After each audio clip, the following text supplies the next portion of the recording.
Welcome to Inspired Change, a new inspirational and motivational broadcast that strives to empower men in a positive way, designed to educate, empower, and inspire even the busiest individual on the go over that first cup of coffee. Please join me in welcoming Gunter, international psychologist, author, speaker, and producer. Welcome everybody to another episode of Inspired Change. So in the last few episodes, I've been talking about opening men to therapy and therapy to men. And this is the third part, and I'm probably going to leave this particular topic at that point and move on to something else in the next podcast. But I want to round this off because even though I'm going to finish this theme, I actually want all you listeners out there to consider this as to be a very, very important aspect if you are going to embark on any process of change. So as I said, there's some real stumbling blocks for us as men stepping into therapy or counselling or just putting our hand up for help. And I think that we need to really overcome that if we're going to embark on a process of becoming the person that we want to be, self-aware, flexible, and resilient. Now, in order to do that, it's going to take some courage to step into a space where we are going to get down and dirty, to put it bluntly. And that is that we're going to need to take off all the sort of layers that we have that seemingly protects us from any form of hurt, harm, pain, whatever you want to call it. Okay, most of us as men have been socialized in our culture to be very, very well guarded. And you can't do therapy and maintain that. It's a paradox. Stepping into therapy means leaving a space for me to be able to begin to reflect on the roles that I have and, the sort of armor that I use to protect myself in my relationships from others in the world around me. Now, let me put a few things in place here, and that is that I think therapy itself needs to become more flexible and adaptable to the issues that men face. And I think this is a real challenge for us as professionals. And partly it's because, as I've indicated earlier on, counselling and therapy has been in the Western world predominantly a female profession. When I looked at the room that I sat in my first psychology lectures, there were a lot of guys there. But by the time I graduated, it was predominantly women. There was a few of us guys. And similarly, in training as a therapist and as a counsellor, most of my colleagues were women. Now, that doesn't mean to say that I'm against, that balance in a way. I think there's some real benefits. And in fact, in some instances, I think it's really worthwhile for a lot of guys to go into therapy with a woman and to have a very different experience in that male-female relating, where there are some very clear boundaries, and those boundaries need to be established by the therapist in how the course of therapy goes, and looking at the needs of the client, the male client in that relationship. So don't get me wrong, I'm not beating up women therapists here at all. I think it's very, very important. Personally, I've also had therapy with women, and I found that extraordinarily worthwhile and helpful, both in an individual but also in a group setting. The issue that I want to drive at, though, is that there are some processes and some mental beliefs and attitudes, I think, that are often much better understood by a male to male. And the experiences that we have as males. And yes, we can argue that we are white by definition, and we are privileged by definition. But that's not always the case. I've worked with many men from different cultures, and there are some real challenges, cultural challenges in that. And that as a therapist, I found myself having to really explore that space, not just in myself and academically, but also within the space of working with that particular client. So the point that I'm making with this is, firstly, one size doesn't fit all. In fact, it's probably going to be an experience of allowing yourself to find the right person if you are looking for a therapist, okay? And the thing that I always put out there to any new client is, look, if you're not comfortable with me, don't hesitate to tell me that, because at some point I'm going to pick it up and I'm going to open that topic up. I may not be the right person for you. It could be for lots of different reasons. It could be the size of my beard. It could be how I sound. It could be, my beliefs and my own attitudes that you've picked up on. And, that may be okay, but it may not be. And so, as the client, you have the freedom to be able to go, I need somebody else. This doesn't feel right for me. And I don't, as a therapist, take that personally. I'd rather the person be honest with me and tell me that. That's fine.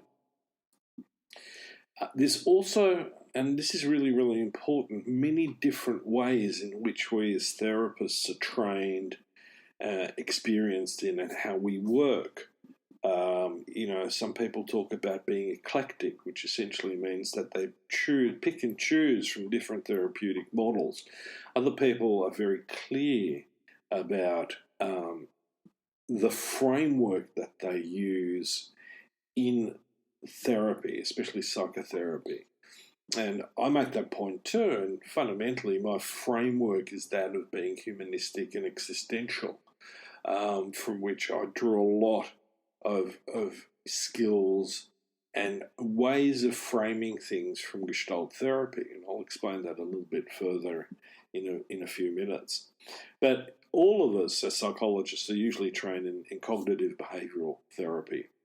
And although to me it's not so much necessarily a therapy but a set of tools, and yes, some of you out there are going to take me to task on that, and that's okay, it focuses much, much more on action, in my view, getting people to do the right things in terms of their thinking and their actions, than it does necessarily exploring what I call the dynamics of their being.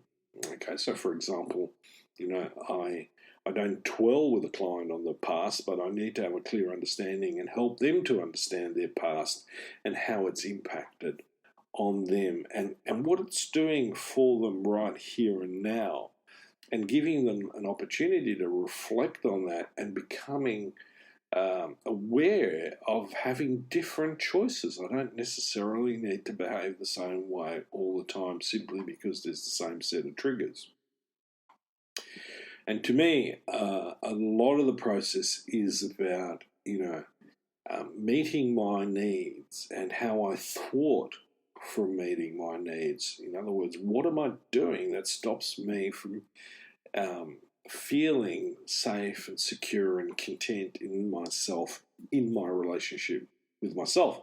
Because sure enough, my inner inadequacies or doubts or criticisms, I'm going to more than likely project onto the people around me in some form. And unfortunately, it is true that we often treat the ones we love worse than we treat strangers. And part of the reason for that is that, in my view, projection of my own stuff in my relationship with myself. Now, stop.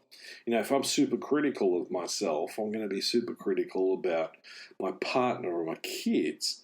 I'm not going to be as controlled in my behaviour as I would be with strangers. I'm just going to let it go out. And, in that space, we can do an extraordinary amount of damage, as we've spoken about. A lot of, about our well-being psychologically and physically is the capacity to form a safe and secure attachment. Now, initially, that comes through our relationships with our caregivers, and then as we mature and become adults, it's the core of my attachment to myself. So I don't need to use, a funky group of defense mechanisms to keep myself feeling okay. And we can go into that in another podcast about what they are exactly. So this is now a really important aspect of the framing of therapy is, if you're doing stuff to others, the chances are you're doing stuff to yourself. And a lot of it is not helpful, it's not pleasant, and in fact, a lot of times it's destructive. So we need to explore that and we need to take it further. Hence my view about, therapy, yes, is there to meet, and help a person with the immediate problems, so if that's anxiety or depression. And, cognitive behavioral therapy is very, very useful in creating some change in that space. But a lot of times, we're also looking for a deeper change, a change at the core of self. Okay? So we're coming back to that idea about self-awareness and connection. And the other part is that whole bit about flexibility and adaptability. How do I, encounter the people around me and the world that I live in, that I occupy in a healthier way, in order to become more resilient. Now, the element in that, is to be authentic. So one of the things that I try as much as possible to help my clients with is the capacity to get to that point where they authentically express what's going on in their inner world without a mask, without, pretenses, without, censorship. And a lot of times we actually don't have that space in our day-to-day relationships where we can necessarily do that without a fear of censure. Now, sometimes it's an anxiety. Sometimes that threat actually doesn't exist out there, but it exists in our own head. Usually, possibly, because we've had experiences in our past that have taught us to be extraordinarily cautious and self-protective in that space. Now, I worked with, as I've said in a previous podcast, with a guy called George Rosner, who was an amazing therapist. He was a Gestalt therapist. He was one of Fritz Perl's students, and he took over working in therapy and then becoming a teacher. And I did a masterclass with him, which was extraordinarily enlightening, and it was really, really valuable to me. And he wrote a book called Peeling the Onion, and it's a central metaphor in his work. And essentially, it's about Gestalt theory and methodology, and everyone might be turning their eyes back in their head. It ain't that complicated, folks. Okay. The important bit with that whole thing is that we engage in the process of self-discovery through identifying 5 layers in a continuum of awareness. Now, they're actually quite straightforward. So the first layer is called the cliche layer, right? And it's a bit like, think of being at a party and you're engaged in small talk with someone you've just met. It's a safe and non-threatening way of getting to know someone, small talk. Now, interestingly, some of us are really good at small talk and others are not, okay? And it's an integral part of social interaction, but unfortunately, some of us get stuck there. I often see that with a lot of boys and men, where much of their communication revolves around sport and media and gaming. And a lot of dads that I work with struggle with relating both to their partner, but also to their kids on the emotional basis of the relationship. And so they resort to the next layer, which is that of being in a role. So I'm a father, I'm a carpenter, a doctor, a lawyer, whatever it is. It's what we do to make a living, generally speaking. and something that adds meaning to our lives.